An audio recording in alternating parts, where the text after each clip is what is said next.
Aksara berasal dari gabungan kata, yaitu pra dan aksara.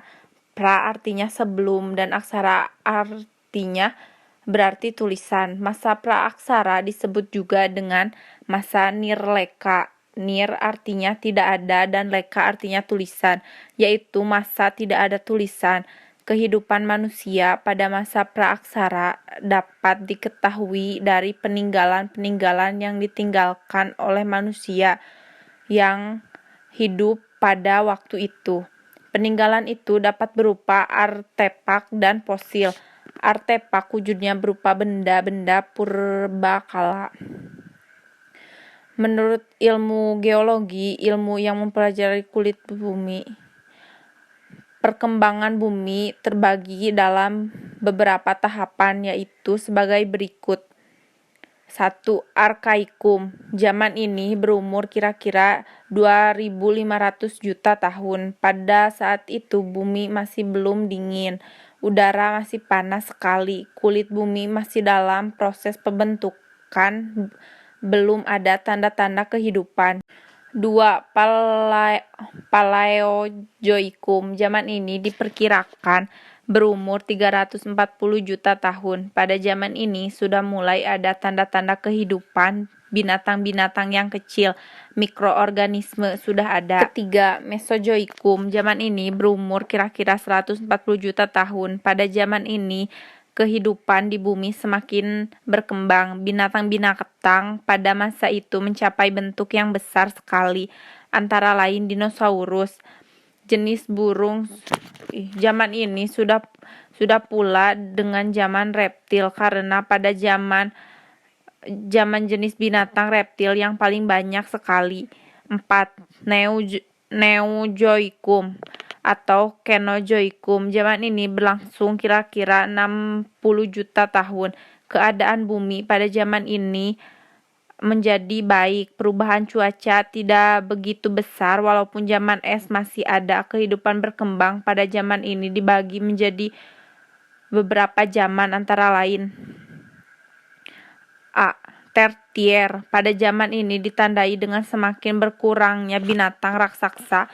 Famili binatang menyusui sudah mulai ada. Beberapa jenis monyet dan kera telah mulai hidup. B. Kuarter. Zaman kuarter berlangsung kurang lebih 600 tahun yang lalu. Pada zaman ini telah ada tanda-tanda kehidupan manusia.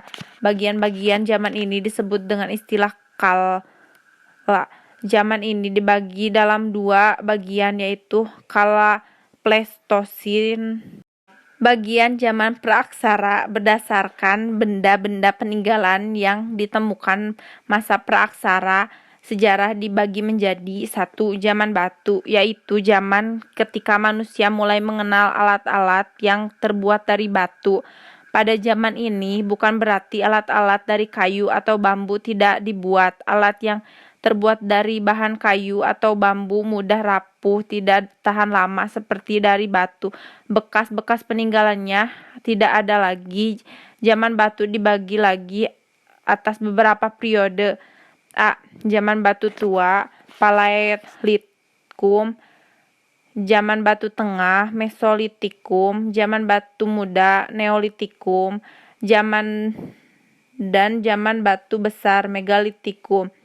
2. Zaman logam, yaitu zaman sewaktu manusia sudah mampu membuat alat-alat perlengkapan kehidupan dari logam.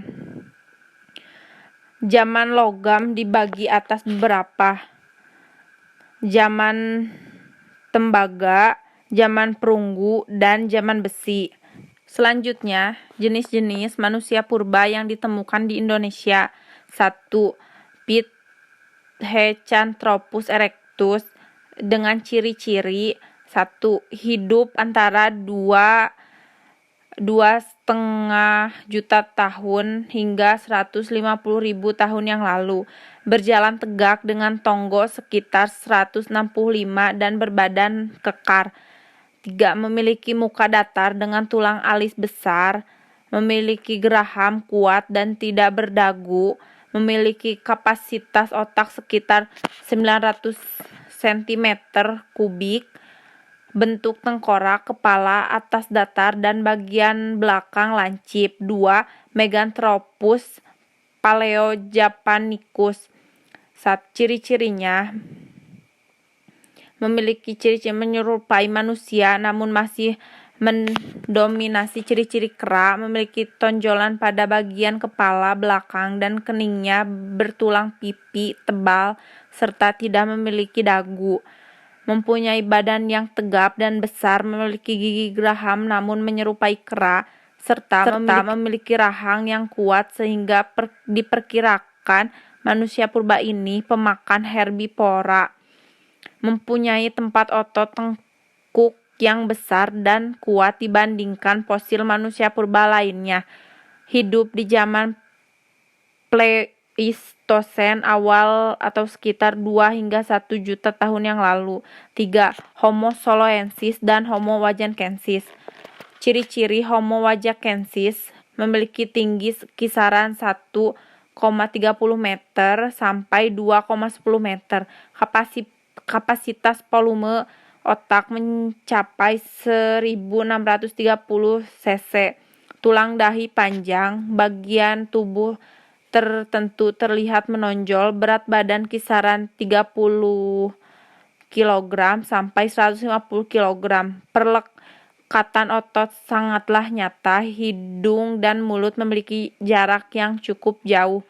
Ciri-ciri Homo soloensis, bagian muka sudah tidak menonjol ke depan mirip manusia modern.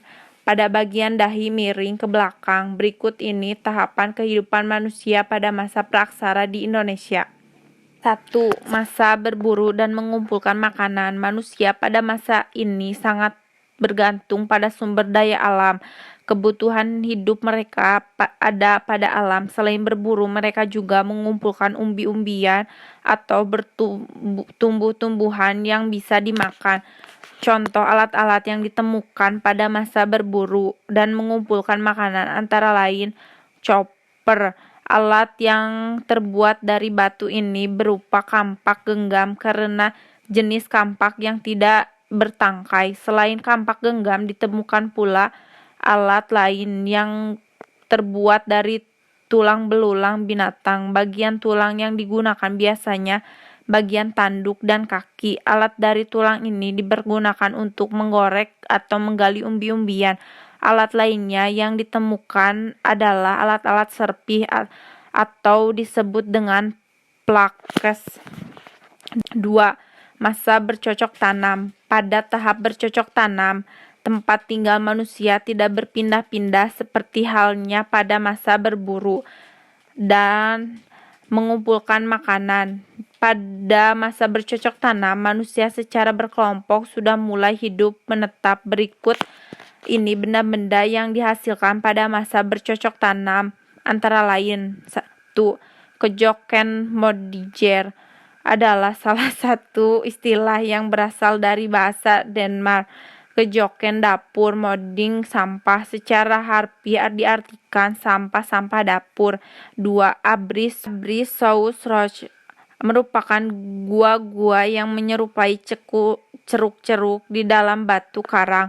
Gua tersebut berfungsi untuk memberikan perlindungan kepada manusia praaksara dari hujan dan panas. 3. Gerabah berasal dari tanah liat yang dibakar. Cara pembuatannya sangat sederhana, yaitu tanah liat dibentuk dengan menggunakan tangan. 4. Kapak persegi. Alat ini terbuat dari batu api dan ada juga yang dibuat dari chalcedon yang berbentuk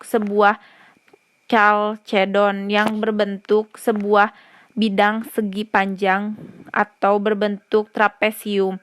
Fungsi dari kapak persegi ini adalah digunakan untuk bercocok tanam, pusaka pada upacara-upacara tertentu, dan alat penukaran karena uang belum dikenal.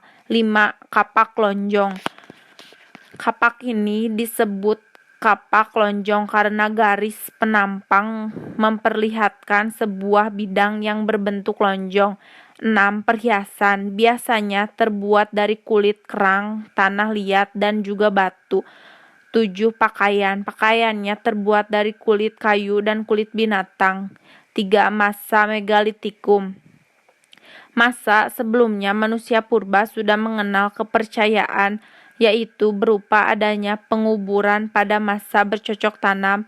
Kepercayaan masyarakat ini dibuktikan dengan ditemukannya bangunan-bangunan batu besar atau disebut megalitikum. Bangunan megalitikum ini diperkirakan berlangsung sejak zaman bercocok tanam dan masa perundingan. Adapun bangunan-bangunan batu pada masa megalitikum antara lain sebagai berikut. 1. Menhir. Menhir berbentuk tiang atau tugu batu tunggal yang didirikan untuk menghormati roh nenek moyang. B. Dolmen. Dolmen adalah meja batu yang berkakikan menhir. Dolmen ini berfungsi sebagai tempat sesaji atau pemujaan kepada roh nenek moyang. Ada pula dolmen yang berfungsi sebagai peti mayat yang di dalamnya terdapat tulang belulang manusia, dan ada yang disertai dengan benda-benda lainnya seperti periuk, gigi binatang, dan porselen. C. Sarkofagus atau keranda. Bentuknya seperti palung atau lesung, tetapi mempunyai tutup. Sarkofagus seperti juga dolmen yang berfungsi sebagai peti mayat. Di dalamnya terdapat tulang belulang manusia bersama bekalnya. D. Kubur batu. Kubur batu berfungsi sebagai peti mayat, hanya beda bentuknya. Kubur batu dibuat dari lempengan batu yang disusun menjadi peti. E. Punden berundak-undak. Bangunan batu ini tersusun secara bertingkat-tingkat. Biasanya pada punden berundak-undak terdapat menhir. Fungsi bangunan ini sebagai tempat pemujaan. F. Waruga, yaitu kubur batu berbentuk kubus atau bulat, dibuat dari batu yang utuh. G. Arca. Arca-arca mengalit menggambarkan binatang atau manusia. Binatang-binatang yang digambarkan ialah gajah, kerbau, harimau, dan monyet. 3. Masa perundagian.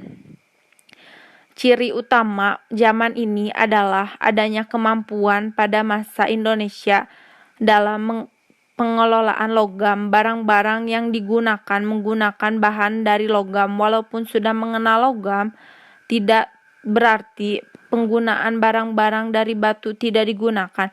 Benda-benda yang dihasilkan dari perunggu adalah sebagai berikut. A. Nekara. Nekara adalah semacam berumbung dari perunggu yang berpinggang di bagian tengahnya dan sisi atapnya tertutup.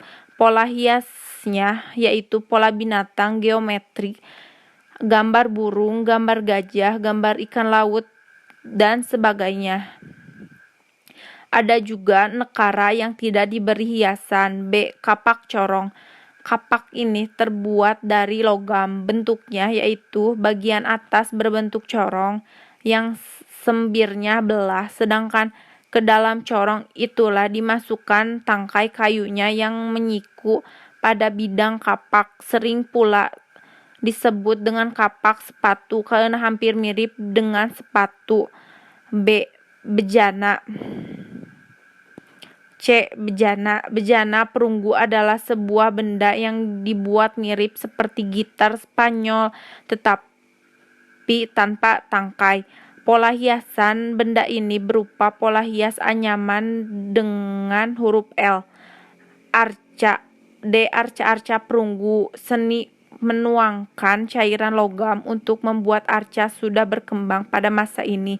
Bentuk patungnya beragam, ada bentuk manusia dan binatang. E. Perhiasan. Perhiasan yang dibuat pada masa ini berupa gelang tangan, gelang kaki, cincin, kalung, dan bandul kalung.